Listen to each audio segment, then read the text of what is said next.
Hi, welcome to What's Cooking with Rochelle. Today we're making a Mexican staple for my house anyway, tomatillo sauce. And you can use this to make wet burritos, eat it just like a dip with chips. You can dip chicken in it, cook chicken in it. You can use it lots of different ways, but it is really quite tasty. If you've never used tomatillos, it's a type of tomato. It is a green tomato. And we have a pound of tomatillos here. And you can see they come with the blossom flower attached. You need to take that off. And this is the part we are actually going to be using for the recipe. And the skins we are not. So the first thing we're doing is we're going to peel these off.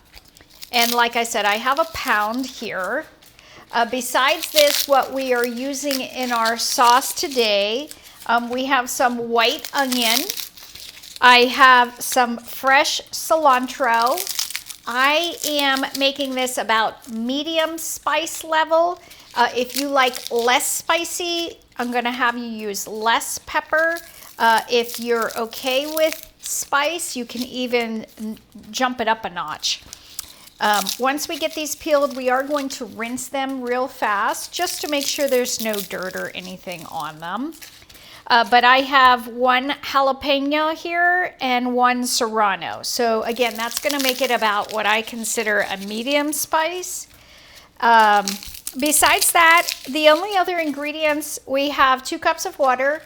The water you are going to submerge the tomatillos in, and you are going to want to leave the tomatillos whole.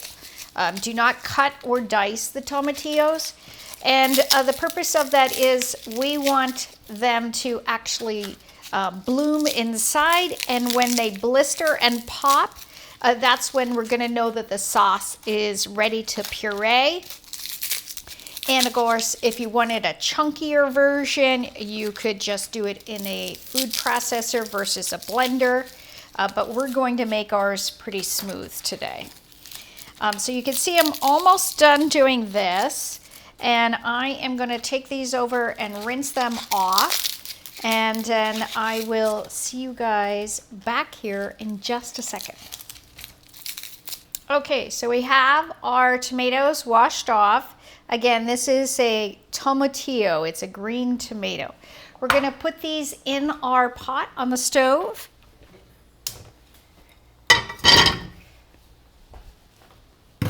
And to that, we are going to add 2 cups of water.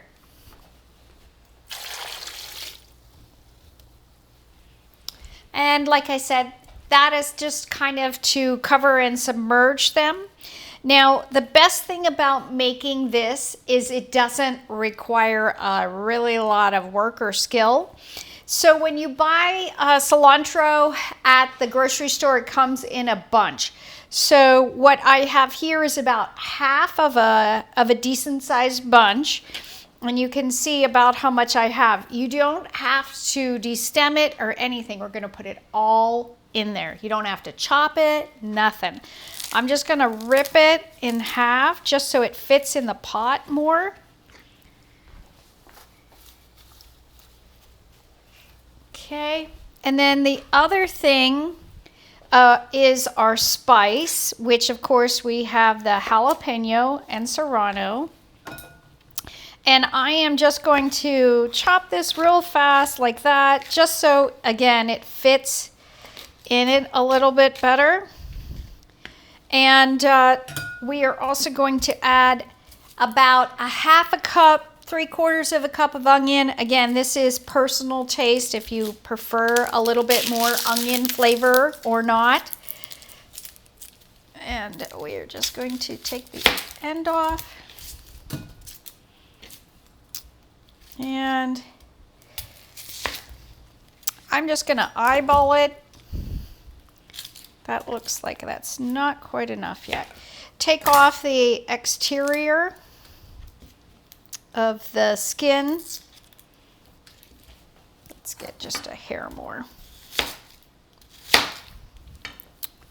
Okay, and then what I'm going to do is just give that a quick chop, again, simply so that it fits in the pot. We are not having to do a lot of technical stuff here. Okay, so let's get this added in.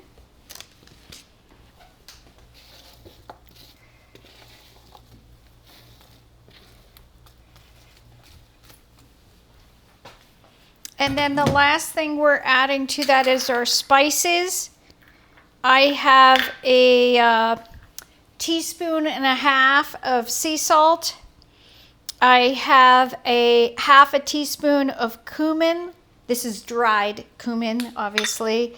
And then I've got a teaspoon of oregano, and this is dried. If you're using fresh, use a tablespoon.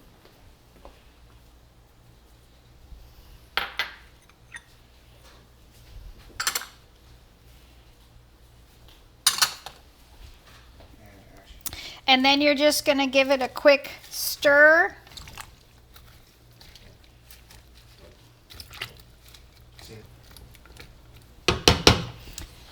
I am going to put a cover on our pot and we are going to let it come to a boil.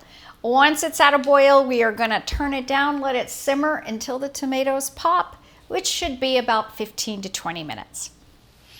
Okay, so these have been boiling, like I said, for about 20 minutes. You can see how this tomato popped. See how they've blistered and popped open. So this is now ready. We are going to let this cool for just a few minutes and then we're going to puree it. So you're going to want to turn off the heat and then let it cool out just a minute. All right, time to finish our tomatillo sauce. It's been cooling for a minute. Now, if you're in a rush or you are making it and putting it on chicken enchiladas, beef enchiladas, or cheese enchiladas, you don't need to cool it. You could actually cook it and then pour it directly on and shove it in the oven. It'll take the cooking time down for you. We've been cooling it for just a second just to make sure it doesn't explode in the blender, and I'm going to show you some tricks on that too. Okay, so first thing is we're going to go ahead and pour it into here. Now try not to get splashed and burned. There we go. I splashed myself, but it's all good. All right. Now you can see it's still steaming a little bit. That's okay. I'm going to show you how to solve that. Your blender should have two tops. It should have one that has a plunger and one that is a cap. You're going to want to use the cap when you can see the steam is able to escape. We're going to put that on there and then just take a dish towel just to make sure, put it over top of all of it, and that way you'll make sure you don't get burned.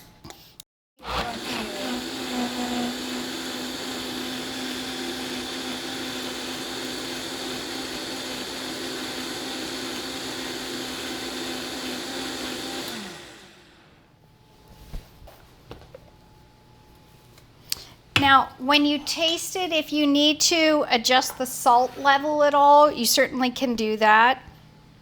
If you like your tomatillo sauce thicker, the only thing you need to do is, as you're cooking it, instead of leaving it covered, leave it uncovered. That'll concentrate it more and then it'll be even thicker. So I'm going to show you the consistency of the way that we did it with 2 cups of water and a pound. So you can see it's runny but not super runny.